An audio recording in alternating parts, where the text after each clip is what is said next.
الحمدللہ رب العالمین والعاقبۃ للمتقین والصلاة والسلام علی سید الانبیاء والمرسلین اما بعد فاعوذ باللہ من الشیطان الرجیم بسم اللہ الرحمن الرحیم ان الصلاة تنہی عن الفحشاء والمنکر صدق اللہ مولانا العلی العظیم۔ باد توحید کے متوالو، شمع رسالت کے پروانوں، غوث و خواجہ اور رضا کے چاہنے والوں، آئیے سب سے پہلے ہم اور آپ نہایت ہی ادب اور احترام کے ساتھ اپنے اور ساری کائنات کے مرکز عقیدت جناب محمد الرسول اللہ صلی اللہ تعالی علیہ وسلم کی بارگاہ بے کس پناہ میں جس طرح سے میں آپ کو پڑھاؤں میرے ساتھ مل کر پورا مجمع با آواز بلند ہدیہ غلامی درود و سلام کے انداز میں پیش کر لیں۔ الصلاة والسلام علیک یا رسول اللہ،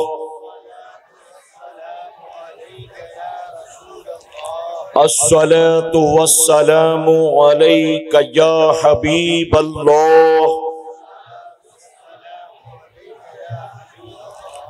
الصلاة والسلام علیک یا نبی اللہ، وَعَلَىٰ آلِكَ وَأَصْحَابِكَ یا نور اللہ صلی اللہ تعالی علیہ وسلم۔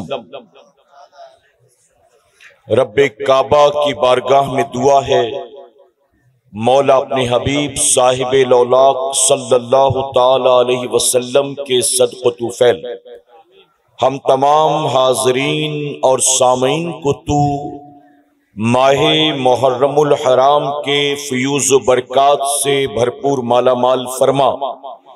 میرے کریم اس نئے اسلامی سال کو دنیا بھر کے مسلمانوں کے لیے عزت اور کامیابی کے سال میں تبدیل فرما، اور اس وقت امت مسلمہ پوری دنیا میں جہاں کہیں بھی پریشان حال ہو، یہود و نصارہ کے ظلم و زیادتیوں کا شکار ہو، مولا ان سب کو اپنا حفظ و امان عطا فرما، اور اسلام مخالف قوتوں کو ذلیل و خوار فرما۔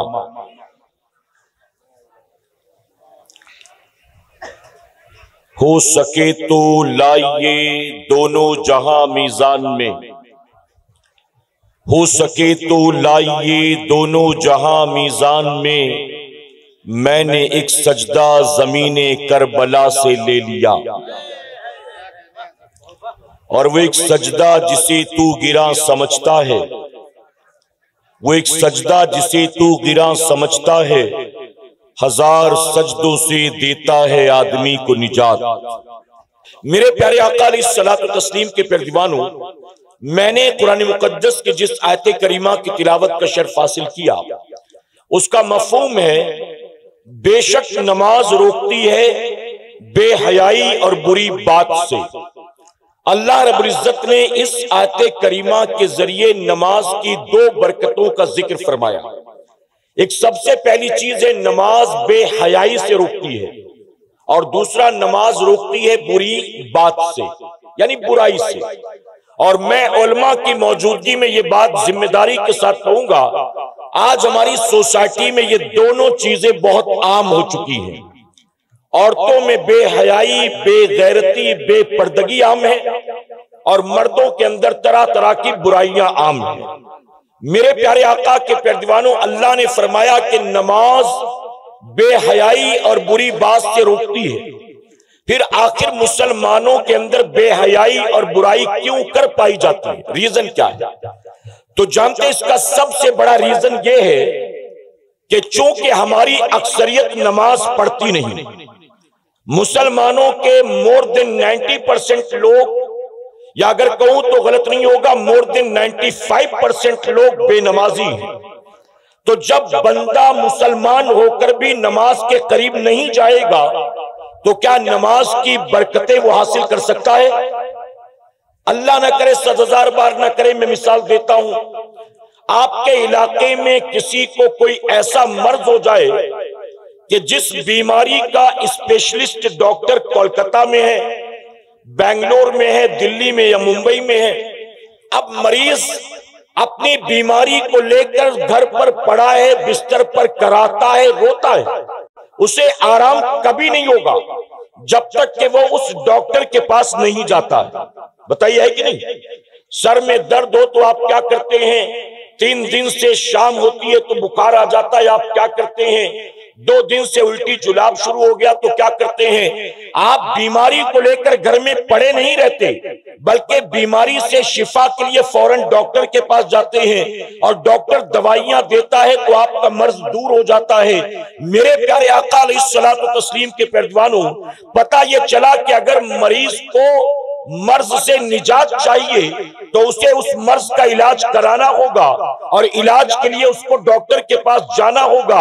بس اسی طرح سے مسلم معاشرے کے اندر اگر بے حیائی اور برائی عام ہو چکی ہے، اور آپ چاہتے ہیں کہ ہمارے معاشرے سے بے حیائی اور برائی کا خاتمہ ہو جائے، تو اس کی خاطر اللہ نے آسان نسخہ عطا کر دیا، اور وہ آسان سا نسخہ کیا ہے؟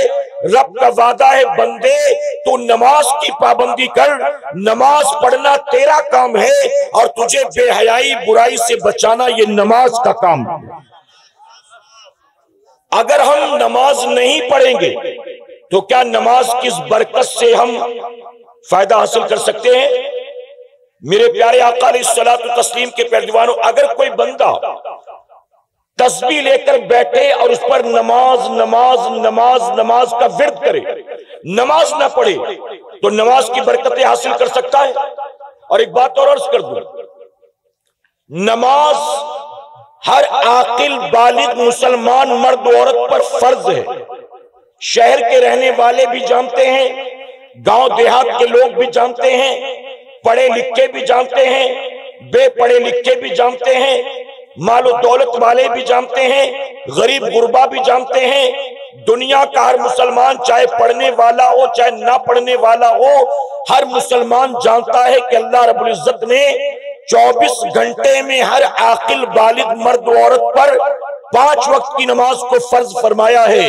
آپ بتائیے کہ ہماری بے حسی کا عالم کیا ہوگا، ہماری اور آپ کی نافرمانی کا عالم کیا ہوگا کہ اللہ رب العزت نے ہر عاقل بالغ مسلمان مرد و عورت پر ایک دن کے اندر 24 گھنٹے میں 5 وقت کی نماز کو فرض کیا، لیکن مسلمان نماز پڑھنے کے لیے تیار نہیں۔ آپ کو جان کر تعجب ہوگا، قرآن مقدس میں اللہ رب العزت نے کتنے مقامات پر نماز کا حکم دیا جانتے ہو؟ تقریباً 700 مقامات پر۔ کتنے مقام پر؟ اگر آپ اپنی والدہ سے محبت کرتے ہیں اور آپ کی والدہ نے کہا کہ بیٹا تو یہ کام جو کرتا ہے نا یہ مجھے اچھا نہیں لگتا، یہ کام مت کیا کر، اگر فرما بردار اولاد ہوگی تو ماں کی بات مانے گی کہ نہیں مانے گی؟ اگر ابا کے فرما بردار و اطاعت گزار ہے، ابا نے کہہ دیا آج کے بعد اس لڑکے کے ساتھ مجھے نظر مت آنا، باپ سے محبت ہے تو باپ کی بات مانو گے کہ نہیں مانو گے؟ آپ بتائیے اگر بیوی کوئی فرمائش کر دے، آج آتے آتے آئس کریم لے آنا، میرا 2 دن سے بہت جی چاہتا ہے آئس کریم کھانے کا، تو بیوی کی خواہش کو پورا کریں گے کہ نہیں کریں گے؟ اگر آپ کی اولاد یہ کہے کہ ابا اس بار عید میں وہ کپڑا لوں گا میں، تو اپنی اولاد کی خواہش کو پورا کریں گے کہ نہیں کریں گے؟ آپ کو یہ پتا ہے کہ پیر صاحب کو کھانے میں کیا پسند ہے، پیر صاحب کو پینے میں کیا پسند ہے، پیر صاحب کو پہننے اوڑھنے میں کیا پسند ہے۔ اگر آپ کے پیر صاحب آپ کو کوئی بات کہہ تو پیر صاحب کی بات مانتے ہیں کہ نہیں مانتے؟ میرے پیارے آقا علیہ الصلوۃ والتسلیم کے پیروانوں، اپنے جیسے انسانوں کی بات ماننے کو تیار ہو، ماں باپ کی محبت میں ماں باپ کی بات مانو گے، اولاد کی بات مانو گے، اپنی بیوی کی، استاد کی، پیر و مرشد کی بات مانو گے، لیکن وہ رب جو ساری کائنات کا خالق ہے، ساری کائنات کا مالک ہے، وہ کسی بات کا حکم 1-2 مرتبہ نہیں، 100-200 مرتبہ نہیں، بلکہ 700 مرتبہ دیتا ہے۔ اللہ کسی بات کا حکم 700 مرتبہ دے اور پھر بھی ہم اس کی بات نہ مانے، تو بتائیے اس روئے زمین پر ہم سے بڑا بھی کوئی نافرمان ہو سکتا ہے؟ اگر بیٹا باپ کی بات نہ مانے تو باپ کہتا ہے آج کے بعد تو میرے لیے مر گیا۔ اگر بھائی بھائی کی بات نہ مانے تو بھائی کہتا ہے آج کے بعد تیرا میرا کوئی لینا دینا نہیں ہے۔ اگر بیٹا ماں کی بات نہ مانے تو ماں کہتی ہے ایسی نافرمان اولاد ہونے سے تو اچھا کہ میں بانجھ رہتی۔ غلط تو نہیں کہہ رہا ہوں؟ پیر صاحب کسی بات کا حکم 1 بار 2 بار 3 بار دے، آپ نہ مانے تو پیر کی بات نہ مان کر پیر کے چہیتے مرید بن جائیں گے۔ پیر صاحب کہیں گے یہ بڑا فرما بردار، بڑا خدمت گزار، بتائیے چہیتے مرید بن جائیں گے؟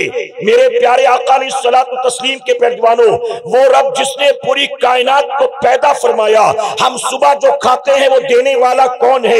ہم دوپہر جو کھاتے ہیں وہ دینے والا کون ہے؟ ہم رات جو کھاتے ہیں وہ دینے والا کون ہے؟ آپ دل پر ہاتھ رکھ کر مجھے جواب دیں، آپ کے سینے میں دل کی دھڑکنوں کو چلانے والا کون ہے؟ آپ کے رگوں میں خون کو دوڑانے والا کون ہے؟ آپ کی سانسوں کو اندر باہر چلانے والا کون ہے؟ بنا کسی مشین و انجن کے آپ کا دل دھڑک رہا ہے، یہ دھڑکانے والا کون ہے؟ پورے جسم کے اندر رگوں کا جال بچھانے والا کون ہے؟ آپ کے جسم کو صحیح سلامت بنانے والا کون ہے؟ رات سونے کے بعد صبح اٹھنے کی مہلت دینے والا کون ہے؟ نافرمانی کرنے کے بعد بھی جب جاتے ہو کاروبار کرنے کے لیے تو نافرمانی کے بعد بھی روزی دینے والا کون ہے؟ عزت دینے والا کون ہے؟ کامیابی دینے والا کون ہے؟ برکت دینے والا کون ہے؟ اپنے ماں باپ بیوی بچوں کو چھوڑ چھاڑ کر کسی پرائے شہر میں چلے جاتے ہو، پرائے ملک میں چلے جاتے ہو جہاں اجنبی تھے، وہاں بتائیے سر پر چھت دینے والا کون ہے؟ رات سونے کی جگہ دینے والا کون ہے؟ آپ کو روزی روٹی دینے والا کون ہے؟ اے سرکار مدینہ علیہ الصلوۃ والتسلیم کے پیروانوں، اللہ رب العزت ہی ساری کائنات کا خالق ہے، اللہ ہی ساری کائنات کا مالک ہے۔ یہاں تک کہ جو لوگ اللہ کا دیا رزق کھا کر اسے رزاق نہیں مانتے ہیں، انہیں بھی کھلانے والا اللہ ہے۔ جو اللہ تبارک و تعالیٰ کے بندے ہو کر بھی اللہ کو اپنا معبود نہیں مانتے، ان کا معبود بھی اللہ تبارک و تعالیٰ ہے۔ زمین کو بچھایا کس نے؟ آسمان کا شامیانہ لگایا کس نے؟ زمین سے سبزہ اگایا کس نے؟ ہوا میں ہماری خاطر آکسیجن پیدا کیا کس نے؟ ہماری باڈی میں ریڈ بلڈ سیلز کس نے پیدا کیا؟ وائٹ بلڈ سیلز کس نے پیدا کیا؟ اے سرکار مدینہ کے پیروانوں، ہم دن رات اللہ کی نافرمانی پر نافرمانی کرے، اللہ 700 مرتبہ کسی بات کا حکم دے، ہم اس کا حکم نہیں مانتے، اس کے باوجود وہ آسمان سے پانی برساتا ہے، زمین سے سبزہ اگاتا ہے، ہمیں پھر بھی روزی عطا کرتا ہے۔ آپ بتائیں جب نافرمانی اور بغاوت کر کے یہ کرم نوازی ہے، ہم فرما بردار بن جائیں گے، اللہ کے سجدوں کے پابند بن جائیں گے، تو میں منبر رسول پر موجود ہوں، ذمہ داری کے ساتھ کہتا ہوں، اللہ رب العزت ہمیں اور آپ کو جس دن مسلمان پلٹے گا، رب کی بارگاہ میں صلح کر لے گا، رب کی بارگاہ میں رجوع کر لے گا اور یہ عہد کرے گا کہ مولا اب دنیا یہاں کی وہاں ہو جائے، ایک وقت کی نماز کو جان بوجھ کر قضا نہیں کروں گا۔ جس دن مسلمان نے یہ عہد کر لیا، اے ہندوستان کے مسلمانوں، اللہ تمہیں پھر وہی عزت عطا کرے گا جو عزت اللہ نے میرے غریب نواز کو عطا فرمایا تھا۔ نعرہ تکبیر، نعرہ رسالت، نعرہ حیدری، نعرہ حیدری۔ غریب نواز ہندوستان کی سرزمین پر تشریف لائے، کیا بتائیے کوئی اپنے گھر میں انہیں ٹھہرانے والا تھا؟ جی، پیڑ کے نیچے بیٹھ گئے تو بیٹھنے دیا گیا کہ اٹھا دیا گیا؟ کوئی ان کے لیے چائے کافی شربت بنانے والا تھا؟ انا ساگر پر پانی لینے گئے تو پینے دیا گیا کہ پہرا لگا دیا گیا؟ کسی کے محل میں گھس گئے تھے، جبرن کسی کے مکان پر قبضہ کیا تھا؟ میرے پیارے آقا علیہ الصلوۃ والتسلیم کے پیروانوں، ہندوستان کی سرزمین پر غریب نواز تشریف لاتے کوئی مرید نہیں تھا، کوئی میزبان نہیں تھا، کوئی کرایہ بھاڑا دینے والا نہیں تھا، کوئی اپنے مکان میں ٹھہرانے والا نہیں تھا، کوئی آپ کے نام کا پوسٹر چھاپنے والا نہیں تھا، کوئی آپ کی خاطر اسٹیج لگانے والا نہیں تھا، کوئی آپ کو سراکوں پر بٹھانے والا نہیں تھا۔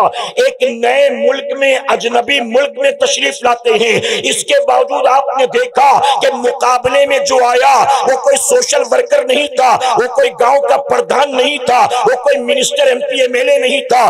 جو غریب نواز کے مقابلے میں آیا وہ ہندوستان کا بادشاہ تھا۔ غریب نواز کے مقابلے میں آیا، غریب نواز چند فقیروں کو ساتھ لے کر آئے تھے، اپنے ساتھ کوئی اسلحہ لے کر نہیں آئے تھے، اپنے ساتھ کوئی مال و دولت لے کر نہیں آئے تھے، اپنے ساتھ کوئی لمبی چوڑی فوج لے کر نہیں آئے تھے۔ غریب نواز اپنے ساتھ کھانے پینے کا کوئی بہت زیادہ سامان لے کر نہیں آئے تھے، آپ کے مقابلے میں آ کر کھڑا ہو گیا اس وقت کا ہندوستان کا بادشاہ، اور غریب نواز اللہ رسول کی ذات پر بھروسہ کر کے اس کے مقابلے میں آ کر کھڑے ہو گئے۔ نتیجہ کیا ہوا؟ جو ہند کا بادشاہ تھا وہ ہمیشہ ہمیشہ کے لیے مٹ گیا، اور میرے قریب نے غریب نواز کو قیامت تک کے لیے ہند کا راجہ بنا دیا۔ اللہ یہی عزت تمہیں بھی دے گا، اللہ تمہیں بھی کامیابی دے گا، اللہ تمہیں بھی برکتی عطا کرے گا، اللہ تمہیں بھی کھویا ہوا وقار دوبارہ عطا کرے گا، لیکن شرط یہ ہے صرف جشن غریب نواز منانے والے مت بنو، صرف غریب نواز کی کرامات کو سننے والے مت بنو، مشن غریب نواز کو سمجھنے کی کوشش کرو، تعلیمات غریب نواز کو سمجھنے کی کوشش کرو۔ غریب نواز کے کھڑاؤں کو اڑتا دیکھتے ہو، غریب نواز کا مدینہ منورہ سے پیدل سفر کر کے ہندوستان آنا نظر نہیں آتا، غریب نواز اگر اپنے کوزے میں انا ساگر کو بھرتے ہیں وہ نظر آتا ہے، غریب نواز کا روزہ رکھنا نظر نہیں آتا، غریب نواز کا جوگی جے پال کا مقابلہ کرنا نظر آتا ہے، غریب نواز کی راتیں نظر نہیں آتی، غریب نواز کا تقوی نظر نہیں آتا، غریب نواز کا سجدہ نظر نہیں آتا۔ آپ سوچیں کہ وہ غریب نواز جو اپنی ماں کی کوکھ سے اللہ کے ولی بن کر پیدا ہوئے، ارے جو ماں کی کوکھ سے اللہ کا ولی بن کر پیدا ہو، اس غریب نواز کی راتوں کا عالم یہ تھا کہ میرے غریب نواز نے 40 سال تک عشاء کے وضو سے فجر کی نماز کو ادا کیا۔ ایک مرتبہ میرے غریب نواز، توجہ ہے نا آپ کی، ایک مرتبہ میرے غریب نواز ایک کونے میں بیٹھے زاروں قطار رو رہے تھے۔ مریدوں کی ہمت نہ ہوئی کہ کوئی پوچھے کہ رونے کی وجہ کیا۔ جب کچھ اطمینان ہوا، رونا بند ہوا، تو آپ کے قریب آئے، آپ کے قریبی چاہیتے مرید خواجہ بختیار کاکی رحمت اللہ علیہ آ کر کہتے کہ حضور آج آپ اتنا رو رہے تھے، رونے کی وجہ کیا ہے، کس بات نے آپ کو رلایا؟ تو جانتے ہیں میرے غریب نواز نے کیا فرمایا؟ آپ فرماتے آج سے 30 سال پہلے میں نماز پڑھ رہا تھا، تو حالت نماز میں مجھے جو لذت ہمیشہ ملتی تھی، جو نماز میں مزہ آتا تھا، جو خشوع اور خضوع میسر آتا تھا، اس دن نماز میں وہ مزہ نہیں آ رہا تھا، وہ خشوع اور خضوع نہیں مل رہا تھا۔ کہتے میں پریشان کہ آخر نمازوں کی لذت کہاں چلی گئی؟ غریب نواز فرماتے میں نماز سے فارغ ہوا، پھر میں بیٹھا غور کرنے کے لیے، آخر کیا بات ہے، نماز کی لذتیں کہاں چلی گئی؟ توجہ ہے نا آپ کی؟ میرے پیارے آقا کے پہلوانوں، غریب نواز فرماتے نماز سے فارغ ہو کر میں بیٹھا غور کرنے کے لیے کہ نماز میں جو روزانہ مزہ آتا تھا وہ مزہ گیا کہاں، بات کیا؟ بہت دیر تک غور کیا تو مجھے احساس ہوا کہ آج جلد بازی کی وجہ سے دوران وضو میں اپنی انگلیوں میں خلال کرنا بھول گیا، وضو کے وقت جلد بازی کی وجہ سے اپنی انگلیوں میں خلال کرنا بھول گیا۔ اب یہاں علماء بیٹھے، ان سے پوچھو اگر کوئی بندہ حالت وضو میں خلال نہ کرے انگلی کا تو وضو ہوگا کہ نہیں ہوگا، نماز ہوگی کہ نہیں ہوگی؟ یہ خلال کرنا کیا فرض ہے، کیا واجب ہے، کیا ہے؟ تو جواب ملے گا کہ وضو ہو جائے گا۔ انگلیوں میں خلال کرنا یہ میرے نبی کی سنت مبارکہ ہے۔ کیا ہے؟ سنت ہے، وضو ہو جائے گا۔ غریب نواز فرماتے جب احساس ہوا کہ جلد بازی کی وجہ سے خلال نہیں کر سکا تو مجھے اپنی غلطی کا احساس ہوا، اور میں یہ سوچ کر رونے لگا کہ آج مجھ سے نبی کی ایک سنت چھوٹ گئی۔ اگر کل قیامت کے دن میرے آقا نے میرا گریبان پکڑ لیا اور کہا کہ معین الدین میں نے تجھے ہندوستان بھیجا، ہند کا راجہ بنایا، ایک مشن لے کر تجھے ہندوستان روانہ کیا، اور تو نے وہاں جا کر کیا کیا؟ تو نے میری یہ سنت کو چھوڑ دیا۔ غریب نواز کہتے کہ جب مجھے اس بات کا احساس ہوا اس ایک سنت کے چھوڑنے کی وجہ سے اگر قیامت میں میرے آقا نے میری پکڑ کر لی تو پھر میں کیا جواب دوں گا؟ کہتے 30 سال پہلے غلطی ہوئی تھی، لیکن جب بھی وہ بات یاد آتی ہے میں یہ سوچ کر رونے لگتا ہوں کہ کاش میرے حال پر میرے نبی کو رحم آ جائے اور میرے آقا مجھے معاف کر دے اور قیامت میں آقا میری پکڑ نہ کرے۔ اے مسلمانوں، یوں ہی کوئی گٹکا زردہ ماوا کھاتے کھاتے غریب نواز نہیں بن گیا، جھاڑ پھونک کرتے کرتے کوئی غریب نواز نہیں بن گیا، حقہ پی پی کے کوئی غریب نواز نہیں بن گیا، کوئی پیری مریدی کر کر کے غریب نواز نہیں بن گیا۔ اگر اللہ نے یہ مقام عطا کیا ہے تو اس مقام کے پیچھے وجہ کیا ہے؟ غریب نواز کہتے 30 سال پہلے سنت جلد بازی کی وجہ سے غلطی سے رہ گئی تھی، جب بھی غلطی یاد آتی ہے رونے لگتا ہوں کہ کاش میرے نبی کو مجھ پر رحم آ جائے اور میرے نبی مجھ کو معاف کر دے۔ اگر قیامت میں انہوں نے میری پکڑ کر لی اور کہا تو نے میری سنت کو چھوڑا تو میں کیا جواب دوں گا؟ اے خوش عقیدہ سنی مسلمانوں، غریب نواز کی چھٹی منانے والوں ذرا سوچو، ہمارے امام سے ایک سنت غلطی سے رہ جائے تو غریب نواز 30 سال تک روتے نظر آتے ہیں، اور غریب نواز کی چھٹی منانے والا، عرس پاک میں جا کر چادر چڑھانے والا، اور غریب نواز کے عرس کے نام پر نہ جانے کیا کیا رسم و رواج کرنے والا روزانہ اٹھ کر صبح چہرے سے داڑھی مڈاتا ہے، تب اسے نبی کی سنت یاد نہیں آتی۔ جب وہ گالیاں دیتا ہے تب اسے احساس نہیں ہوتا کہ یہ حرام و ناجائز ہے۔ جب ماں باپ کو جھڑکیاں دیتا ہے تب اسے احساس نہیں ہوتا کہ یہ ناجائز و حرام ہے۔ جب دوسروں کے بہو بیٹیوں پر گندی نظریں ڈالتا ہے، سیٹیاں تالیاں بجاتا ہے، تو احساس نہیں ہوتا کہ یہ ناجائز و حرام ہے۔ اے سرکار مدینہ کے پہلوانوں، ہم نبی کی 12ویں بھی مناتے ہیں، غوث پاک کی 11ویں بھی مناتے ہیں، ہم غریب نواز کی چھٹی بھی مناتے ہیں، ہم کربلا والوں کے نام پر ماہ محرم میں نہ جانے کون کون سی رسمیں کرتے ہیں، ہم بزرگان دین کا عرس پاک بھی مناتے ہیں، ہم یہ ساری چیزیں رسمی طور پر کر کے گزر جاتے ہیں، لیکن اللہ کے ان برگزیدہ بندوں کی تعلیمات کو ہم سمجھنے کی کوشش نہیں کرتے، ان کی حیات طیبہ کا مطالعہ کرنے کی ہم کوشش نہیں کرتے۔ اور ہمارے جلسوں میں جب ہم آتے ہیں تو جلسوں میں بھی آتے ہیں تو لگتا ہے جیسے گانوں کے چسکے کے لیے آئے ہیں، محض انٹرٹینمنٹ کے لیے آئے ہیں، محض بھیڑ بھاڑ کا حصہ بننے کے لیے آئے ہیں۔ میرے پیارے آقا علیہ الصلوۃ والتسلیم کے پیروانوں، غریب نواز نے 40 سال تک عشاء کے وضو سے فجر کی نماز کو ادا کیا۔ اگر غریب نواز کے واقعی عاشق ہو آج اس محفل سے اٹھنے سے پہلے طے کر لینا، ہمارے غریب نواز نے 40 سال تک عشاء کے وضو سے فجر کی نماز کو ادا کیا ہے۔ ہم بھی وعدہ کرتے ہیں اب روزانہ عشاء کے وضو سے عشاء ادا کریں گے اور فجر کے وضو سے انشاءاللہ فجر ادا کریں گے۔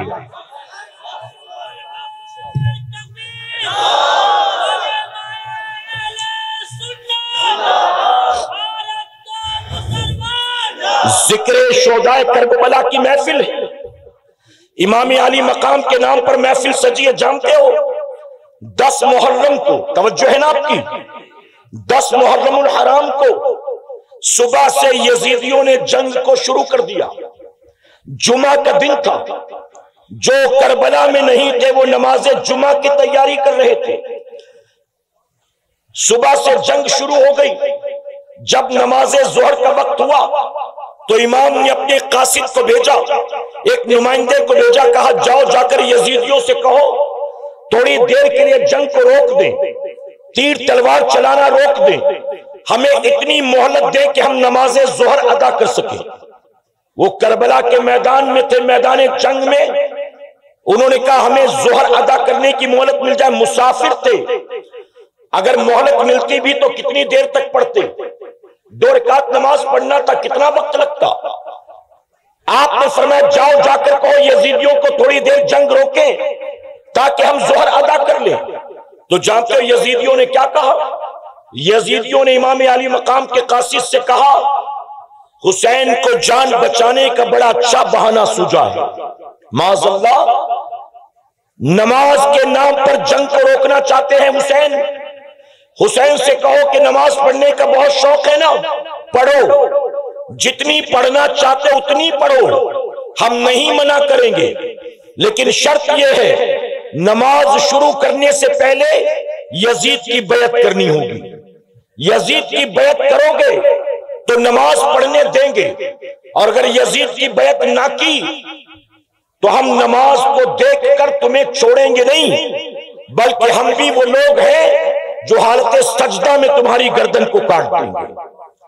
یا تو یزید کی بیعت کرو یا تو نماز پڑھو۔ جب امام علی مقام کے قاصد نے آ کر کہا ظالم جنگ روکنے کو تیار نہیں ہے، بلکہ دھمکی دے رہے ہیں کہ اگر نماز پڑھنی ہے تو پڑھو، لیکن یزید کی بیعت پہلے کرنی ہوگی، یزید کی بیعت نہیں کرو گے تو ہم مروت نہیں کریں گے، نماز شروع کر دی تو سجدے میں سر کاٹ دیں گے۔ تو جانتے امام نے کیا کہا تھا؟ امام نے کہا جاؤ جا کر یزیدیوں سے کہہ دو، یزیدیوں سے جاؤ جا کر یہ کہہ دو حسین نہ یزید کی بیعت کے لیے تیار ہے اور نہ جان بوجھ کر نماز قضا کرنے کے لیے تیار ہے، نہ ہاتھ میں ہاتھ دوں گا اور نہ نماز چھوڑوں گا۔ جاؤ کہہ دو کہ دھمکیاں دینا بند کر دیں، اگر یہ حالت سجدہ میں سر کاٹنے پر تلے ہیں تو حسین بھی سجدے میں سر کٹانے پر تلا ہے۔ میں سر کٹا تو سکتا ہوں لیکن نماز قضا نہیں کر سکتا ہوں۔ یہ کون کہہ رہا ہے؟ میرے پیارے آقا علیہ الصلوۃ والتسلیم کے پیارے دیوانوں، یہاں علماء موجود ہیں، آپ پوچھئے اپنی مسجد کے امام صاحب سے پوچھئے گا، ایک آدمی اگر نماز میں ہے اور حالت نماز میں کہیں سے سانپ یا بچھو آ گیا، کوئی موذی جانور، اور اس کو یقین ہے کہ یہ مجھے ڈنک مار دے گا، ڈس لے گا، تو ایسی صورت میں کیا وہ نماز توڑ سکتا ہے؟ شریعت کا کیا حکم ہے؟ تو آپ کو پتا چلے گا شریعت کی اجازت ہے کہ وہ نماز توڑ کر اسے مارے اور اپنی جان بچائے۔ اس وقت جان بچانا فرض ہے، نماز بچانا نہیں۔ اس کو مارو، جان بچاؤ، اور پھر اپنی نماز پھر ادا کر لو، اور صرف اپنے لیے نہیں۔ اگر کوئی چھوٹا بچہ سو رہا ہے کمرے میں اور آپ نماز پڑھ رہے ہیں اور اچانک کہیں سے کوئی سانپ بچھو آ گیا اور آپ کو یقین ہے کہ اگر میں نے نماز توڑ کر اسے نہیں مارا تو یہ بچے کو ڈس لے گا، بچے کو ڈنک مار دے گا، تو بچے کی جان بچانے کے لیے بھی شریعت نے آپ کو نماز توڑنے کی اجازت دی۔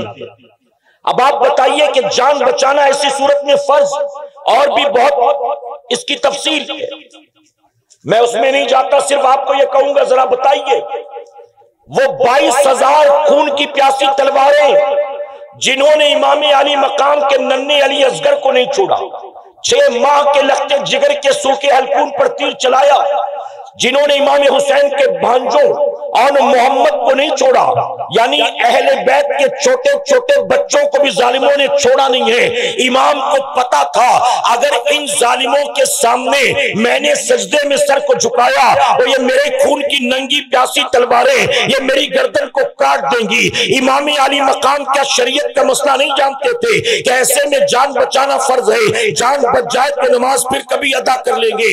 اللہ دیکھ رہا ہے کہ حالات کیسے ہیں، ایسے میں اگر سجدہ کیا تو یہ ظالم گردن مار دیں گے، لیکن امام جانتے تھے اگر آج جان بچانے کے لیے میں نے نماز کو قضا کر دیا تو قیامت تک جب بھی کربلا کی داستان لکھی جائے گی، جب بھی خطیب منبر پر کھڑے ہو کر کربلا کے واقعات بیان کرے گا تو لکھنے والا لکھے گا حسین نے نماز کو چھوڑ دیا تھا، خطیب کہے گا حسین نے نماز کو قضا کر دیا تھا۔ امام جانتے تھے اگر میں آج چھوڑوں گا تو قیامت تک کے لیے چھوڑنا مثال بن جائے گا، اور اگر میں جان پر کھیل کر جان کی پرواہ کیے بغیر آج نماز ادا کروں گا تو قیامت تک کے لیے میرا سجدہ کرنا نانا کے امت کے لیے مثال بن جائے گا۔ اسی لیے میرے امام نے بتا دیا، حالت سجدہ میں سر کٹا کے میرے امام نے بتا دیا حسین کو یقیناً بیٹے بھی پیارے ہیں، بھتیجے بھی پیارے ہیں، بھانجے بھی پیارے ہیں، بھائی بھی پیارے ہیں، اپنا خیمہ بھی پیارا ہے، اپنے بیوی بچے اور بہن بھی پیاری ہے، حسین کو سب کچھ پیارا ہے، لیکن حالت سجدہ میں امام نے سر کٹا کے بتا دیا حسین کو سب سے زیادہ محبت ہے تو نانا کی آنکھوں کی ٹھنڈک نماز سے محبت ہے۔ میرا امام 3 دن کا بھوکا پیاسا رہ کر 22,000 تلواروں میں نماز نہ چھوڑے، اور ہم 2-4 یاروں میں نماز چھوڑ دیتے ہیں۔ شادی میں گئے تو نماز نہیں، کام دھندے پر گئے تو نماز نہیں، اسکول کالج میں یونیورسٹی میں گئے تو نماز نہیں۔ میرے پیارے آقا علیہ الصلوۃ والتسلیم کے پیروانوں، بعد مرنے کے قیامت کے دن سب سے پہلا جو حساب ہوگا وہ پتہ ہے کہ کائے کا ہوگا؟ جتنا سال بھر کماتے ہو گورنمنٹ کو اس کا حساب دینا پڑتا ہے، ریٹرن فائل کرنا پڑتا ہے کہ سال بھر کا ٹرن اوور کتنے کا، کتنا کمایا، کتنا انویسٹ کیا، کتنا بچایا، کتنی سیونگ، یہ سارا اکاؤنٹ دیتے ہو کہ نہیں دیتے ہو گورنمنٹ کو؟ آپ بتائیے، جس کا ہماری کمائی سے کوئی تعلق ہی نہیں ہے، ہم محنت مشقت کر کے کما رہے، اس میں گورنمنٹ کا کیا انوالومنٹ؟ اس کے باوجود گورنمنٹ آپ سے ہر سال حساب لیتی ہے۔ اگر آپ نے اکاؤنٹ نہیں شو کیا تو آپ کو نوٹس آ جائے گی انکم ٹیکس کی طرف سے، بہت زیادہ کروڑوں کا ٹرن اوور ہے تو آپ کے یہاں ریٹ پڑ جائے گی۔ میرے پیارے آقا کے پیروانوں، جن کا ہماری کمائی سے کوئی تعلق نہیں ہے، ہر سال انہیں بھی مجبوراً ہمیں حساب کتاب دینا پڑتا ہے، تو جس رب نے سب کچھ عطا کیا ہے کیا وہ قیامت میں ہمیں یوں ہی چھوڑ دے گا؟ اور وہاں آپ کی کمائی کا حساب بعد میں ہوگا، بینک بیلنس کا حساب بعد میں ہوگا، آپ کے خرچے کا حساب بعد میں ہوگا، آپ کی بیوی بچوں کا حساب بعد میں ہوگا۔ سب سے پہلا سوال کس کے بارے میں ہوگا؟ جی، اور بلند آواز سے، جن کو نہیں پتا وہ بھی سن لیں، کس کا حساب ہوگا؟ اس کے باوجود پڑھتے ہو، پتا ہے سب سے پہلا حساب نماز کا۔ جب ایگزام ہوتا ہے شروع، چاہے وہ 10th کے بچے ہو، چاہے 12th کے ہو، چاہے کسی کلاس کے، چاہے کسی مذہب کے، تو ایگزام سے پہلے ٹائم ٹیبل ملتا ہے کہ فرسٹ ڈے آپ کا انگلش کا پیپر ہے، سیکنڈ ڈے آپ کا میتھس کا پیپر ہے، تھرڈ ڈے آپ کا ہسٹری کا پیپر ہے۔ بتائیے، ٹائم ٹیبل ملتا ہے، بچہ اسی ٹائم ٹیبل کے اعتبار سے تیاری کرتا ہے کہ نہیں؟ پہلا پیپر انگلش کا، دوسرا ہندی کا، تیسرا ہسٹری کا، پھر 3 دن کی چھٹی، اس کے بعد میتھس کا۔ اب کوئی بچے سے کہے کہ بیٹا انگلش کی تیاری مت کر، ہندی کی تیاری مت کر، ہسٹری کی تیاری مت کر، پورا زور جو ہے وہ میتھس پر دے، وہ کہے گا پرچہ آج انگلش کا ہے، میتھس کیوں پڑھوں؟ پرچہ آج جو ہے ہندی کا ہے، میتھس کیوں پڑھوں؟ الجبرا سے پہلے 3 دن کی چھٹی ملے گی، تب الجبرا کی تیاری کر لوں گا، ابھی مجھے جو آج ایگزام دینا اس کی تیاری کرنے دو۔ ارے چھوٹے چھوٹے بچے بھی جانتے ہیں کہ پرچہ جس چیز کا سب سے پہلے ہوگا، تیاری سب سے پہلے اسی کی جائے گی، لیکن میری قوم کو یہ بات سمجھ میں کیوں نہیں آتی؟ یہ ساری تیاریاں تو کیے بیٹھا ہے، اپنی بیٹی کی شادی کی تیاری، اپنے مرنے کے بعد بچے کے کام دھندے کی تیاری، اپنے گھر بار کی تیاری، اپنے کھانے پینے کی تیاری، اپنے اوڑھنے پہننے کی تیاری، اپنے گھومنے پھرنے کی تیاری، تو انہیں دنیاوی اعتبار سے ساری تیاریاں کر رکھی ہے۔ لیکن اے مسلمان، کیا تو نے کبھی قبر کی تیاری کے بارے میں سوچا ہے؟ کبھی میدان قیامت کی تیاری کے بارے میں سوچا ہے؟ ہمیں کبھی فرق ہی نہیں پڑتا۔ ہمارے پاس لوگ آتے ہیں، کوئی آ کر کہتا ہے حضرت دعا کرے، اس سال میری بیٹی نیٹ کی تیاری کر رہی ہے، کوئی کہتا ہے دعا کرے میرے بیٹے کا انجینئرنگ کا لاسٹ ایئر ہے وہ کامیاب ہو جائے، کوئی کہتا ہے کہ میرا بیٹا 12th کی تیاری کر رہا ہے، کوئی کہتا ہے میرا بیٹا یا بیٹی IAS کی تیاری کر رہے ہیں۔ ہمارے پاس لوگ آتے ہیں اپنی اولاد کے لیے دعائیں کروانے، بیٹی یہ ایگزام دے رہی دعا کر دے، بیٹا یہ تیاری کر رہا ہے دعا کر دے، لیکن آج تک کوئی ایک بھی ماں باپ ایسے نہیں آئے جنہوں نے ہم سے آ کر یہ کہا ہو کہ حضرت دعا کر دیجئے میرا بیٹا قبر کے امتحان میں کامیاب ہو جائے، میری بیٹی آخرت کے امتحان میں کامیاب ہو جائے۔ میرے پیارے آقا کے پیروانوں، جانتے ہو ایک اللہ کے ولی دنیا کو چھوڑ چھاڑ کر ایک پہاڑ کی چوٹی پر جا کر بیٹھے تھے، 30 سال تک اللہ کی عبادت کرتے رہے، اللہ اللہ اللہ، نہ کہیں آنا جانا، نہ کسی سے ملنا جلنا۔ جب چاروں طرف ان کی ولایت کے چرچے ہوئے تو لوگ خود ہی کھچے کھچے ان کے پاس چلے گئے ملنے کے لیے۔ 30 سال سے دنیا کو ٹھوکر مار کر پہاڑ کی چوٹی پر بیٹھے اللہ کی عبادت میں مصروف، دنیا کھچی چلی آئی ان کے پاس۔ ایک دن وہ بیٹھے زاروں قطار رو رہے تھے، مریدوں نے پوچھا کہ حضور آپ کیوں رو رہے ہیں، کیا بات ہے؟ آپ کے پاس لوگ روتے ہوئے آتے ہیں، مسکراتے ہوئے جاتے ہیں، دکھی ہو کر آتے ہیں، سکھی ہو کر جاتے ہیں، پریشان حال آتے ہیں، اطمینان سے مطمئن ہو کر جاتے ہیں، آج آپ خود ہی رو رہے ہیں، کیا بات ہے؟ تو جانتے ہو اللہ والے نے کیا کہا؟ کہا 30 سال سے پہاڑ کی چوٹی پر آ کر بیٹھا ہوں، 30 سال ہو گئے، آج تک کوئی ایک بھی نہیں آیا جس نے مجھ سے کہا کہ میری آخرت کے لیے دعا کر دیجئے، میری قبر کے لیے دعا کر دیجئے، میری جنت کے لیے دعا کر دیجئے۔ کہتے جس دنیا کو ٹھوکر مار کر میں آ کر بیٹھا ہوں نا، میرے پاس لوگ اسی دنیا کے لیے دعا کروانے آتے ہیں، اسی دنیا کے لیے دعا کرواتے ہیں۔ میں اسی لیے رو رہا ہوں کہ کاش یہ سمجھتے تو صحیح کہ تم دنیا کے لیے دعا اس سے کروا رہے ہو جو دنیا کو چھوڑے بیٹھا ہوا۔ میرے پیارے آقا علیہ الصلوۃ والتسلیم کے پیروانوں، مجھے نہیں پتا کہ یہاں خواتین کے بھی بیٹھنے کا انتظام ہے کہ نہیں، اگر ہے تو وہ بھی میرا یہ پیغام لیتی جائیں، اور اگر نہیں ہے تو اپنے گھر کی عورتوں تک یہ پیغام پہنچا دیں۔ آپ نے امام حسین کا سجدہ تو دیکھا نا میدان کربلا میں، اب آئیے ان کی بہن حضرت زینب کا بھی سجدہ دیکھ لیجئے۔ امام زین العابدین، امام علی مقام کے لخت جگر، میدان کربلا میں اہل بیت کے آخری چشم و چراغ امام زین العابدین کہتے جب مدینہ منورہ میں ہم پر پریشر بنایا گیا کہ یزید کی بیعت کرو، یزید کی بیعت کرو، تو شہر رسول میں فتنہ فساد نہ ہو، اس لیے ہم مدینے کو چھوڑ کر مکہ معظمہ چلے گئے۔ ہم مکے پہنچے تو کوفہ والوں کے خط ہمیں آنے لگے، آئیے ہمیں بچا لیجئے، آپ نہیں آئے تو ہم کو مجبوراً یزید کی بیعت کرنی پڑے گی۔ ہم پر پریشر بنایا گیا کوفہ والوں کی طرف سے، ہم کوفہ کے لیے مکہ معظمہ سے نکلے، ہمیں کوفہ نہیں جانے دیا گیا، حر کے لشکر نے ہم کو گھیرا اور کربلا میں لے کر آ گئے۔ امام زین العابدین کہتے اس پورے سفر میں میری پھوپھی حضرت زینب ہمارے ساتھ تھی، پورے سفر میں میری پھوپھی حضرت زینب ساتھ تھی، مدینہ منورہ سے مکہ معظمہ، مکہ معظمہ سے میدان کربلا، اور امام زین العابدین کہتے پورے سفر میں میری پھوپھی نے کسی رات تہجد کی نماز کو قضا نہیں کیا۔ میں معذرت کے ساتھ کہوں گا، ہم نکلتے ہیں تقریر کرنے کے لیے، ہم نکلتے ہیں کہیں جلسے میں جانے کے لیے، تو ہم نے دیکھا تقریروں اور جلسوں کے چکر میں کئی لوگ ایسے ہیں جو خود اپنی نمازیں قضا کر بیٹھتے ہیں، نمازوں کی کوئی پرواہ نہیں کرتے الا ماشاءاللہ۔ جب نکلتے ہیں رات جلسہ اٹینڈ کرنے کے لیے تو نماز کی پرواہ نہیں، اور رات کے 3-4 بجے تک جب جلسے میں رہتے ہیں تو نماز فجر کی پرواہ نہیں۔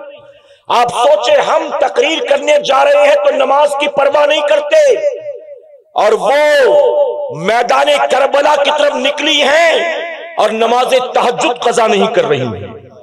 امام زین العابدین کہتے ہم کربلا کے میدان میں آگے، کربلا میں کوئی 4 دیواری نہیں تھی، نیچے کوئی قالین و بستر نہیں تھا، تپتا صحرا تھا، آسمان سے سورج آگ اگل رہا تھا، ہم اپنے خیموں میں تھے۔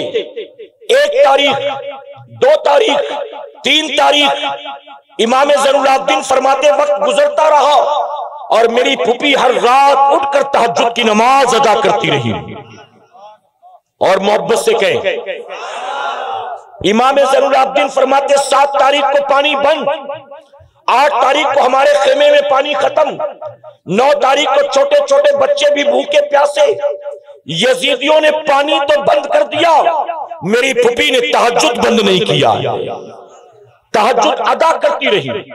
10 محرم کو صبح سے جنگ کا آغاز ہوا، دوپہر ہوتے ہوتے ہمارے جتنے تھے سب کو ظالموں نے شہید کر دیا، پھر ہمارے خیمے کو لوٹا گیا۔ امام زین العابدین فرماتے 10 محرم کا دن گزرا، مغرب کے بعد 11 تاریخ لگی، یہ 11 محرم کی رات ہم اہل بیت کے لیے جو کربلا میں تھے قیامت سے کم رات نہیں تھی۔ امام زین العابدین فرماتے یہ وہ رات تھی جب ہمارے خیمے کے چاروں طرف ہمارے اپنوں کی لاشیں بکھری پڑی تھی، کسی کا سر تن سے جدا تھا، کسی کے جسم کے ایک اعضاء کو کاٹ دیا گیا تھا، کسی کا چہرہ پہچاننے میں نہیں آتا تھا، کسی کو شہادت کے بعد گھوڑے کی ٹاپوں سے روندا گیا تھا۔ امام زین العابدین کہتے ہمارے خیمے کے آس پاس ہمارے اپنے 72 لوگوں کی لاشیں بکھری پڑی تھی، رات کے اندھیرے میں فرماتے میں دیکھ کر حیران رہ گیا، ہمارے خیمے کا پردہ ہٹتا ہے، میری پھوپھی حضرت زینب باہر نکلتی ہے اور نکلنے کے بعد چاروں طرف بکھری لاشوں کا جائزہ لیتی ہے۔ امام زین العابدین فرماتے ہیں ان میں کوئی میری پھوپھی کا بھائی بھی تھا، کوئی بھتیجا تھا، کوئی بھانجا تھا، ان کے دو چھوٹے چھوٹے بیٹے اور محمد کی لاشیں بھی پڑی تھی۔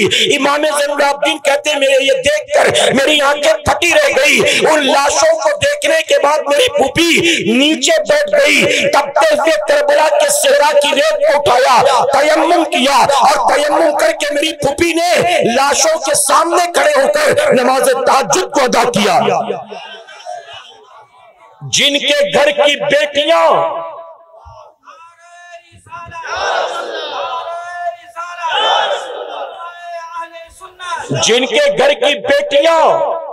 میدان جنگ میں تہجد قضا نہ کریں، کیا انہوں نے اپنے گھر میں بیٹھے بیٹھے کبھی کوئی فرض نماز چھوڑی ہوگی؟ بتائیے۔ اور آج ہمارے گھروں کی پوزیشن کیا ہے؟ میں بہت معذرت کے ساتھ کہوں گا، علماء کی موجودگی میں تلخ بات، محرم کے نام پر ہم نے نہ جانے کتنے ڈھکوسلے بنا رکھے، محرم کے نام پر ہم نے نہ جانے کتنے ایسے رسم و رواج بنا رکھے جس کا حقیقت سے، دین سے، شریعت سے کوئی تعلق نہیں، اور ہمارے گھر کی عورتیں اسی کو اصل دین سمجھ کر کر رہی ہیں، طاق بھرنے جا رہی ہیں، منت مانگنے جا رہی ہیں، تعزیہ دیکھنے جا رہی ہیں۔ دل پر ہاتھ رکھ کر جواب دو سنیوں، کیا میرے امام کی قربانی اس لیے تھی تاکہ قیامت تک میرے نام پر تعزیہ اٹھایا جائے، میرے نام پر میلہ لگایا جائے، میرے نام پر ڈھول نگاڑے بجائے جائیں، میرے نام پر گبارے اور حلوہ پراٹھا خریدا بیچا جائے، میرے نام پر مرد عورت کی خلط ملط ہو، میرے نام پر بے پردگی بے حیائی کا بازار گرم ہو؟ کیا میرے امام نے قربانی اس لیے دی تھی تاکہ قیامت تک میرے نام پر چندے وصولے جائیں، میرے نام پر نعرے لگائے جائیں، میرے نام کی منقبت لکھی جائے، میری شان میں قصیدے پڑھے جائیں؟ اے سرکار مدینہ کے پیدوانوں، یزید کربلا میں آیا تھا تو ذات کے لیے آیا تھا، اور امام کربلا میں آئے تھے اللہ رسول کی فرما برداری کے لیے آئے تھے۔ یزید طبیعت کے لیے آیا تھا، امام شریعت کے لیے آئے تھے۔ یزید دنیا کے لیے آیا تھا، امام دین کے لیے آئے تھے۔ یزید تخت و تاج کے لیے آیا تھا، اور امام علی مقام اپنے نانا کے دین کی بقا کے لیے آئے تھے۔ میدان کربلا سے تمہیں امام علی مقام کا سجدہ نہ ملا، میدان کربلا سے حضرت زینب کی تہجد تمہیں نہ ملی، یہ پتہ نہیں طاق بھرائی کہاں سے مل گئی، یہ پتہ نہیں ڈھول نگاڑے کہاں سے مل گئے، یہ پتہ نہیں تمہیں تعزیہ کہاں سے مل گیا۔ اے سرکار مدینہ علیہ الصلوۃ والتسلیم کے پیارے دیوانوں، امام علی مقام سے محبت ہے تو آج طے کر کے اٹھنا، ہم رسم و رواج والے حسینی نہیں ہیں، ہم واقعی صحیح معنوں میں اپنے امام سے محبت کرتے ہیں۔ امام اپنی جان کی پرواہ کیے بغیر اللہ کا سجدہ ادا کرتے ہیں، اور ہم گھر کے دسترخوان پر بیٹھ کر نماز نہیں پڑھتے، ہم کارخانے میں بیٹھ کر نماز نہیں پڑھتے، ہم سفر میں ہوتے ہیں تو نماز نہیں پڑھتے، ہم شادی بیاہ میں ہوتے ہیں تو نماز نہیں پڑھتے، ہم چھوٹے چھوٹے عذر کی بنیاد نماز نہیں پڑھتے۔ آپ جانتے ہو میرے امام اعلیٰ حضرت عظیم البرکت فرماتے ہیں اگر کوئی ایسا مسلمان ہو جس کے دونوں ہاتھ دونوں پیر کٹ گئے ہو، ایسا معذور کے کچھ چل کر مسجد تک جا نہیں سکتا، لوٹا اٹھا نہیں سکتا، نل چلا نہیں سکتا، حوض میں ہاتھ ڈال کے وضو کر نہیں سکتا، ایسا معذور جس کے دونوں ہاتھ دونوں پیر کٹ گئے ہو، ایسے اپاہج مسلمان پر بھی نماز معاف نہیں۔ امام فرماتے ایک عورت کو لیبر پین ہو رہا ہے، درد ذی ہو رہا ہے، ڈیلیوری کے لیے اس کو لیبر روم میں لے جایا جا رہا ہے، فرماتے اس کو اس درد کی حالت میں جب بچے کی ولادت کا وقت قریب ہے، درد سے کرا رہی ہے اور ڈیلیوری کے لیے اس کو لے جا رہے ہاسپٹل کے وارڈ میں، میرے امام فرماتے ایسی حالت میں بھی اگر نماز کا وقت ہو گیا تو وہ نماز بھی اس پر فرض، ہٹے کٹے ہو کر کھانے پینے کے لیے ٹائم ہے، 5 گھنٹے بیٹھ کر آئی پی ایل کا میچ دیکھنے کے لیے ٹائم ہے، ورلڈ کپ کے چکر میں نماز قضا کرو گے، ٹی وی سیریل ڈراموں کے چکر میں نماز قضا کرو گے، زندگی گزرے گی یزید پلید کی طرح، اور زبان سے کہو گے حسینی ہے، حسینی ہے، یہ کھچڑے والے حسینی، یہ ڈرم والے حسینی، یہ ڈیگ والے حسینی، یہ محض زبانی جمع خرچ والے حسینی، یہ محض نعروں والے حسینی، میرے پیارے آقا کے پردوانوں محض رسم و رواج والے حسینی مت بنو۔ اگر یزید سے نفرت ہے تو یزیدیت سے نفرت کرو، اور حسین سے محبت ہے تو حسینیت سے محبت کرو۔ یزید کے پیچھے چلنا یہ طبیعت والوں کا کام ہے، اور حسین کے نقش قدم پر چلنا یہ شریعت والوں کا کام ہے۔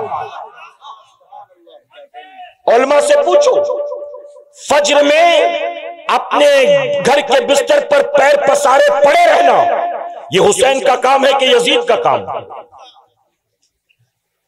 تاریخ تبری اٹھا کر دیکھو، البدایہ والنہایہ اٹھا کر، تاریخ کی کتابیں بریلویوں کی نہیں ہیں، ہسٹورینز کی ہیں، اتہاس کاروں کی، تاریخ نگاروں کی کتابیں۔ یہ لکھتے ہیں یزید کے محل میں رات بھر شراب و شباب و کباب کا دور چلتا، ناچ گانے ہوتے تھے۔ جب فجر کی اذان ہوتی تو یزید اپنے محل کے بستر پر شراب کے نشے میں دھت پڑا ہوتا۔ جب فجر کی اذان ہوتی تو یزید محل کے بستر پر شراب کے نشے میں دھت پڑا ہوتا، اور جب فجر کی اذان ہوتی تو امام حسین اپنے گھر سے نکلتے، مسجد نبوی شریف میں جاتے تھے اور مسلمانوں کو جمع کر کے ان کی امامت فرماتے تھے۔ رات یزید کے محل سے ڈھول گھنگرو کی آواز آتی تھی، اور امام حسین مدینہ منورہ میں، مکہ معظمہ میں، کربلا معلیٰ میں، امام چاہے جہاں بھی ہیں، یزید کے محل سے ڈھول گھنگرو کی آواز آتی، اور امام حسین کے کمرے سے ہر رات قرآن کی تلاوت کی آواز آتی تھی۔ امام حسین کو قرآن کی تلاوت سے اتنی محبت، اتنی محبت، اتنی محبت کہ امام مدینے میں بھی قرآن کی تلاوت کرتے، مکہ معظمہ میں بھی قرآن کی تلاوت کرتے، کربلا معلیٰ میں بھی قرآن کی تلاوت کرتے، 3 دن بھوکے پیاسے رہ کر بھی قرآن کی تلاوت کرتے، شب عاشور میں بھی اپنی بیٹی ننھی سکینہ کو بٹھا کر قرآن کی تلاوت کرتے، اور 10 محرم کو ظالموں نے آپ کو شہید کر کے آپ کے سر مبارک کو کاٹ کر نیزے پہ چڑھا دیا، امام نیزے پہ چڑھ کر بھی قرآن کی تلاوت کرتے۔ ہمارے گھروں سے رات کے اندھیرے میں قرآن کی تلاوت کی آواز آتی ہے کہ ڈھول گھنگرو کی۔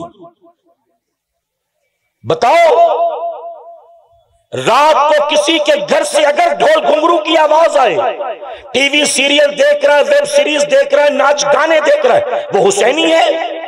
کس بات کا حسینی؟ میں تو کہتا ہوں ظالموں، امام حسین کا نام لے کر وہ کام کرو جو کام یزید پلید کرتا تھا۔ یزید امام حسین کا دوست تھا کہ دشمن تھا؟ جی، دوست تھا کہ دشمن تھا؟ آپ بتائیے، ابھی اولاد غوث اعظم آئیں گے، اولاد غوث اعظم، اتنی محبت، اتنی عقیدت، ایک جھلک دیکھنے کے لیے لوگ بے قرار، مسافہ کرنے مل گیا تو الحمدللہ، نہیں تو ہاتھ بھی لگا لیا تو خوش نصیب۔ اتنی عقیدت، اتنی محبت غوث اعظم کی اولاد سے، اور جو غوث اعظم کے بھی باپ دادا ہیں ان کے دشمن کے طریقے پر چلتے ہو۔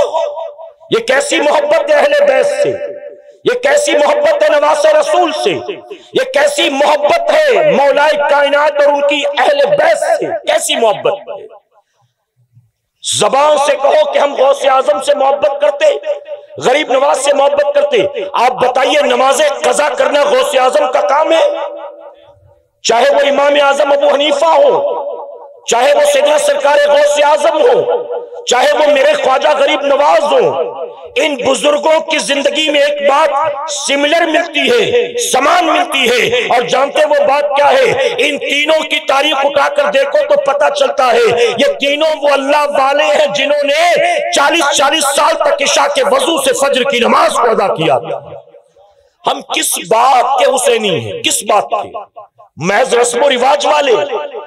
میرے پیارے آقا علیہ الصلوۃ والتسلیم کے پردوانوں، آج ذکر حسین کی محفل سے ہمیں سچی توبہ کر کے اٹھنا ہے کہ انشاءاللہ، سینوں سے آواز آئے کہ انشاءاللہ اگر زندگی نہ بدلی، اگر اخلاق میں، کردار میں تبدیلی نہ آئی، زندگی بھر رسم و رواج کے پیچھے پیچھے چلتے رہے تو آپ کا زبانی جمع خرچ کرنا قیامت میں آپ کے کام نہیں آئے گا.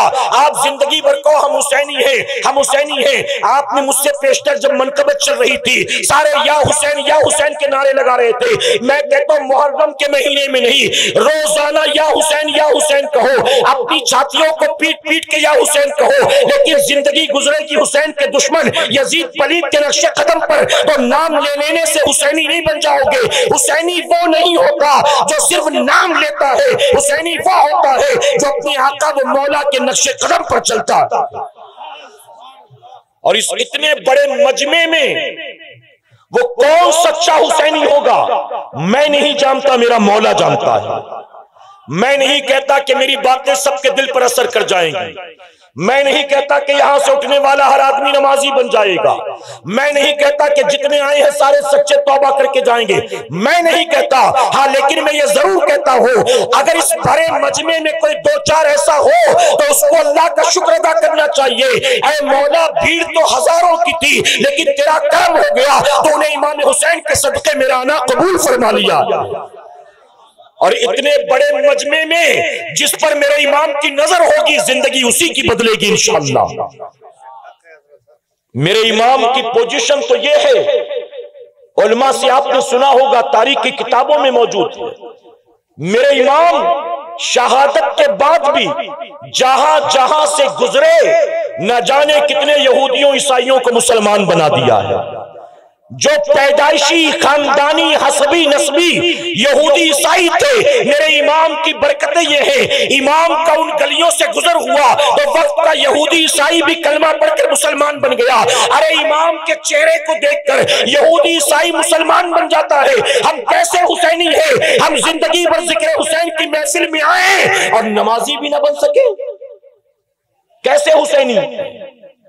ابھی ماضی قریب کی بات ہے, توجہ ہے نا آپ کی. میرا وقت ختم ہونے کے قریب میں اپنی گفتگو کو سمیٹتا ہوں, اجازت ہے آپ کی؟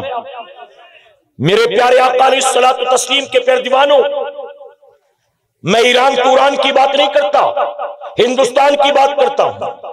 ماضی قریب کی بات ہے, ہماری جماعت کے ایک بزرگ بڑھاپے کی وجہ سے, عمر زیادہ ہو گئی اس وجہ سے ان کی آنکھ کا آپریشن کرنا پڑا. انہوں نے آنکھ کا آپریشن کرا لیا. آنکھ کے آپریشن کے بعد ڈاکٹر نے اسے کہا کہ ابھی ٹانکے تازہ ہیں, زخم ہرا ہے, آپ 3 دن تک سجدہ مت کیجیے گا. 3 دن سجدہ کریں گے تو باڈی کا پریشر, بلڈ کا پریشر آنکھ پر پڑے گا تو ممکن ہے کہ ٹانکے ٹوٹ جائیں, خون بہنے لگے, پریشانی ہو جائے گی. تو 3 دن احتیاط کیجئے گا, سجدہ مت کیجئے گا.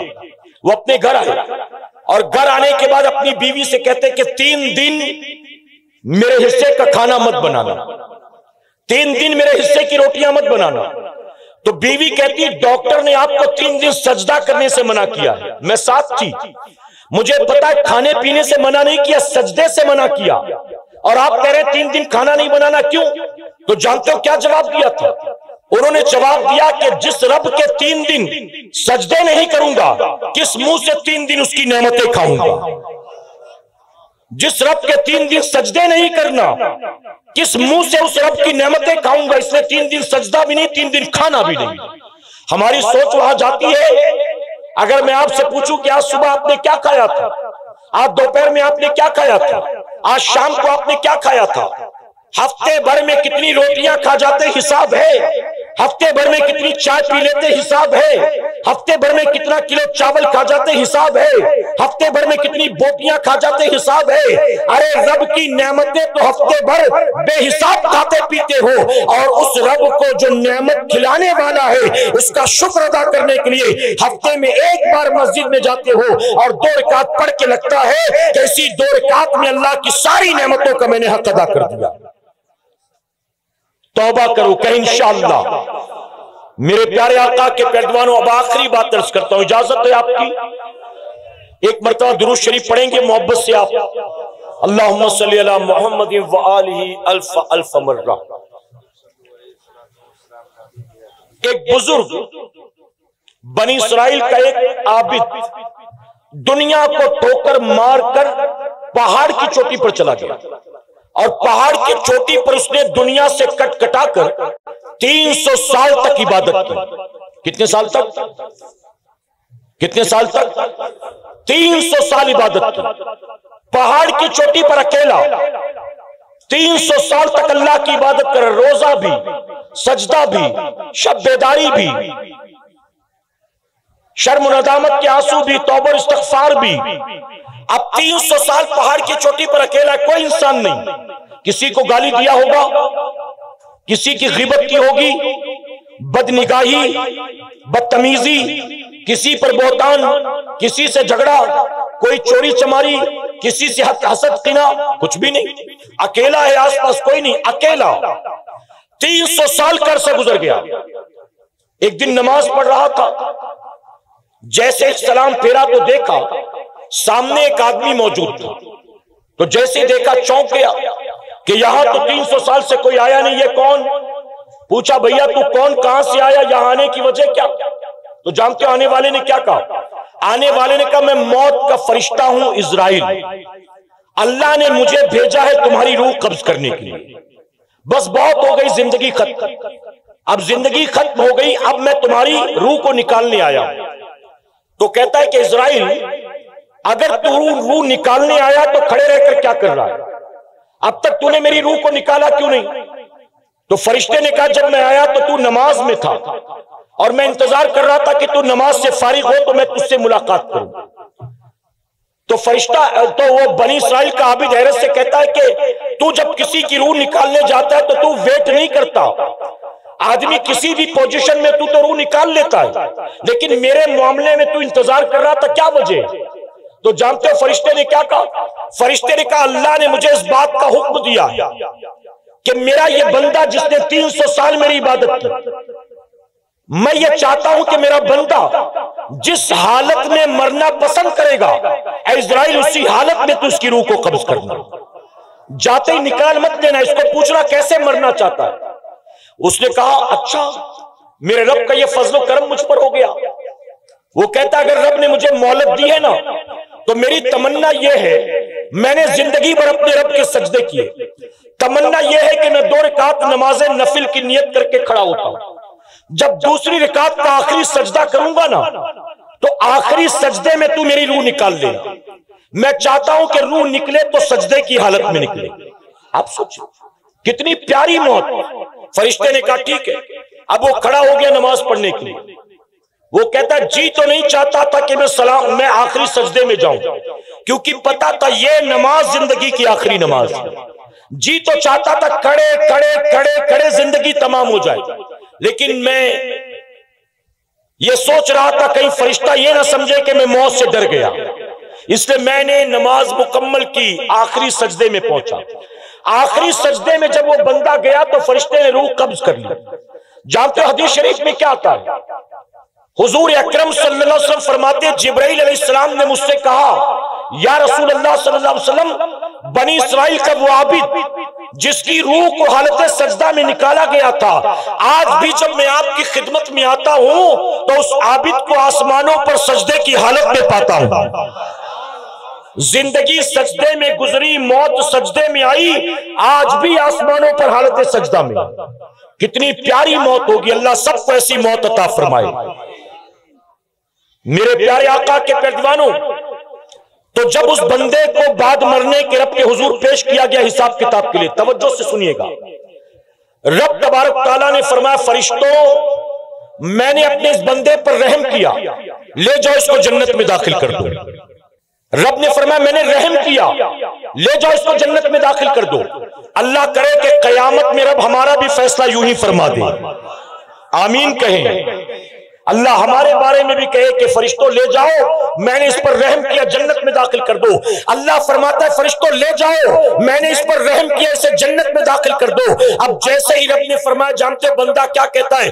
بندہ کہتا ہے مولا مجھے تیری رحمت کے صدقے جنت میں نہیں جانا، رحمت کے صدقے میں جنت میں جانا ہوتا تو دنیا کو ٹھوکر کیوں مارتا؟ گوشہ نشینی کیوں اختیار کرتا؟ 300 سال تیری عبادت کیوں کرتا؟ مجھے تیری رحمت کے صدقے جنت نہیں چاہیے، 300 سال کی عبادت کا بدلہ چاہیے۔ میں نے 300 سال دنیا سے کٹ کٹا کر جو تیری عبادت کی ہے آج اس کا صلہ چاہیے۔ تو جانتے ہو رب نے کیا فرمایا؟ رب نے فرمایا تجھے تو بے حساب کتاب میں جنت میں داخل کر رہا تھا، لیکن تجھے 300 سال کی عبادت کا بدلہ چاہیے۔ اب فرشتوں اس کا حساب لیا جائے گا، لے چلو اسے میزان کے قریب۔ اب اسے اس ترازو کے پاس لایا گیا جہاں نیکی بدی کو تولا جاتا ہے۔ رب نے فرمایا اس کی 300 سال کی عبادت کو ترازو کے ایک پلڑے میں رکھ دو۔ ایک پلڑے میں اس کی 300 سال کی عبادت کو رکھا گیا، واقعی بہت زیادہ تھی، وہ پلڑا بھاری ہو گیا۔ اب رب نے فرمایا کہ میں نے تجھے جو نعمتیں عطا کی ہیں 300 سال عبادت کر کے تو نے میری ایک نعمت کا بھی حق ادا کیا کہ نہیں کیا؟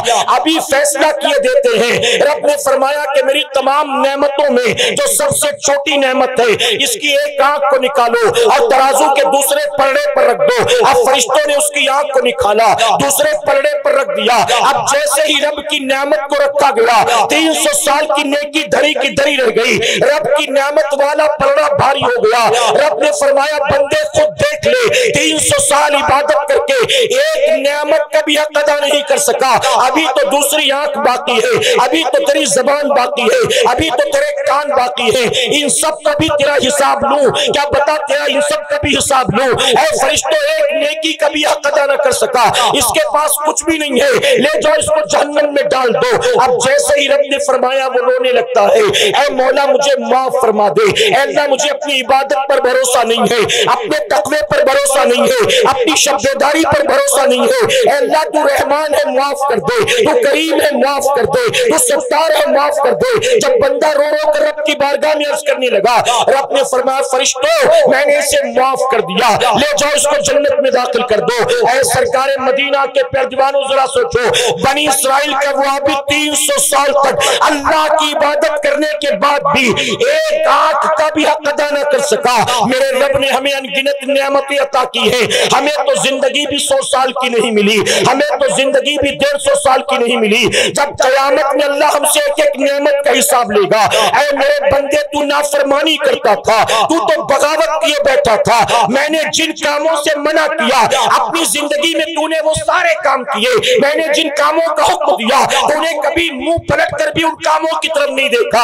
اب بتا تو میری نعمتوں کا شکر کیسے ادا کرے گا، میری نعمتوں کا حق کیسے ادا کرے گا؟ اللہ ہم سے قیامت کے دن حساب لے گا، ہم کیا بتائیے حساب دینے کے قابل ہیں؟ اے سرکار مدینہ کے پیروانوں، امام حسین سے محبت رسم و رواج کر کے ادا نہیں کر سکتے ہو، امام سے واقعی پیار ہے سجدوں کے پابند بن جاؤ۔ اگر تم نمازیں پڑھ پڑھ کر امام حسین کے نانا کی آنکھوں کو ٹھنڈک پہنچاؤ گے، نانا کی آنکھوں کو ٹھنڈک پہنچے گی، نانا بھی راضی ہو جائیں گے، نواز رسول بھی راضی ہو جائیں گے، اور اللہ بھی ہم گناہگاروں سے راضی ہو جائے گا۔ ذکر شہدائے کربلا کی محفل میں آنے والوں، رسم و رواج والے حسینی مت بنو، عمل والے حسینی بنو کہ انشاءاللہ۔ یزید سے نفرت ہے، یزیدیت سے نفرت کرو۔